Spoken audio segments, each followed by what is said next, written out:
Fala pessoal, tudo bem com vocês? Maravilha!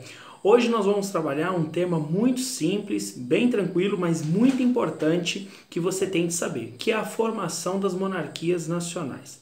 O que seria a formação das monarquias nacionais? O tema pode até assustar um pouquinho, mas é um tema muito simples. Formação das monarquias nacionais é nada mais, nada menos do que o nascimento dos países, igual a gente conhece hoje, correto? Com uma fronteira estabelecida, bandeira, exército, moeda única. Então é isso que é a formação das monarquias nacionais. No caso da Europa, elas vão acontecer entre o século XII até o século XIX. Então o primeiro país a partir para isso vai ser Portugal, que é o país mais velho do mundo, né, com as mesmas fronteiras, e um dos últimos dentro da Europa é o caso da Alemanha, é o caso da Itália. Ok? Beleza. Como é que isso vai acontecer e por que isso vai acontecer? Vocês viram que até o período do Império Romano, o ano de 476, aquilo tudo estava unificado e tinha um poder centralizado, que no caso era o imperador. Durante a Idade Média, você vai ter então a descentralização do poder, chegando ao auge na questão do feudalismo, né? Cada feudo tinha o seu senhor e lá cada um mandava. Ok? Só que com o passar do tempo, eles começaram a observar que isso estava atrapalhando muito, principalmente na questão do comércio.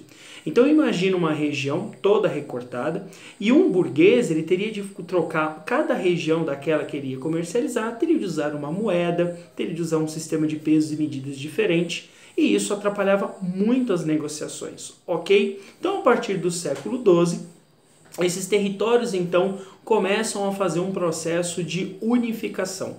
Nesse processo de unificação, você tem três elementos muito importantes. Primeiro, você tem a questão dos reis, né, que vão querer essa unificação por causa do poder. Você vai ter que querer a questão da burguesia. Para a burguesia é muito interessante um Estado unificado, porque o sistema de pesos e medidas vai ser o mesmo, os impostos vai ser o mesmo, isso facilita os negócios. E por último você tem a nobreza. Por que a nobreza vai se interessar por essa unificação, perder esse poder? Você não pode esquecer que esse período também acontecem as chamadas cruzadas. E muitos nobres partiam para a região da Terra Santa com o objetivo de conquistar muitas fortunas, e isso muitas vezes não acontecia. Então muitas vezes esses nobres retornavam para suas propriedades e lá as suas propriedades estavam completamente desorganizadas, né? Então eles perdiam muito poder e estavam financeiramente muito maus. Então é aí que surge então esse interesse, essa facilidade então de unir essas terras com um dos reis e aí formaram então os chamados países. Em contrapartida, esses nobres então receberiam uma pensão desse futuro estado, um salário, uma aposentadoria, ok? E quem pagaria esse dinheiro? Os burgueses, através do pagamento de impostos, ok? Então, com essa formação dessas monarquias nacionais, vai facilitar muito. Por quê? Você tem a criação dos impostos, que são muito importantes, mas os impostos são os mesmos em todas as regiões, o mesmo preço, isso facilita muito. Você vai ter agora a questão das moedas, né, de circulação nacional. Então, dentro do mesmo país, você vai ter apenas uma única moeda em vez de ter várias. Isso facilita muito a questão do comércio. E aí surge também a questão da burocracia administrativa, que a gente conhece hoje como funcionalismo público, ok? Outra característica muito importante dessas monarquias nacionais é a questão dos exércitos permanentes, ok? Então agora os países, eles têm uma fronteira, eles têm uma única moeda, eles têm um poder centralizado na figura de um rei, né? Você tem pesos e medidas e você tem um exército e uma bandeira também. Ok? Essas monarquias nacionais, com o decorrer do tempo, nós vamos observar então um crescente fortalecimento do poder real, ok? Que vai chegar lá no século XVI, XVII e vai culminar no que a gente chama de regime absolutista. Olha a palavra, absolutismo, absoluto. O que significa isso? É um único rei que é absoluto no poder. Hoje, quando nós vemos a política, por exemplo, a figura do presidente da República, todo mundo sabe que o presidente tem muito poder, mas ele não pode fazer o que ele quer. Por quê? Porque junto com o presidente, ele tem um Congresso Nacional, um poder judiciário e o principal, uma Constituição que vai então criar regras para esse presidente poder governar. Nesse período do absolutismo, não existe nada disso. O rei, ele é absoluto, ele é soberano.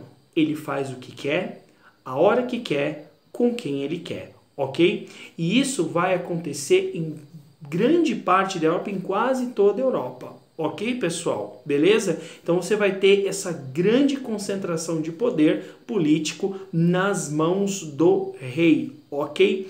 Um desses reis que mais vai se destacar vai ser o Luís XIV, ok? Dentro da França. Catarina também na Rússia e assim por diante, ok? Então esse período vai ser uma onda então de reis absolutistas, reis que têm todo o poder dentro da Europa, beleza? E aí eu pergunto para vocês, ninguém questionava essa questão dos chamados reis absolutistas? Sim, existiam alguns questionamentos, mas para isso tinham os chamados teóricos do absolutismo que defendiam então o poder destes reis, ok? Então esses teóricos do absolutismo eram pensadores que defendiam então o poder. Eles poderiam ir tanto pela razão ou quanto pela emoção. Como assim razão e emoção?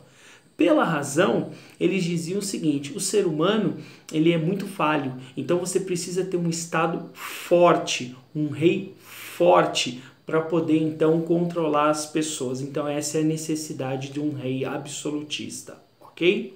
Do lado da emoção, aí você já tem a palavra de Deus. Então muitos desses autores usavam então como justificativa que o rei era um enviado de Deus à terra. Tá? Ele não era uma pessoa comum. O rei absolutista havia sido enviado por Deus à terra. Logo, se ele foi enviado à terra por Deus, então as pessoas jamais poderiam questionar essa questão dos reis absolutistas. Beleza? Para esses pensadores, nós vamos dar o nome de teóricos do absolutismo. Tá bom, pessoal? Valeu!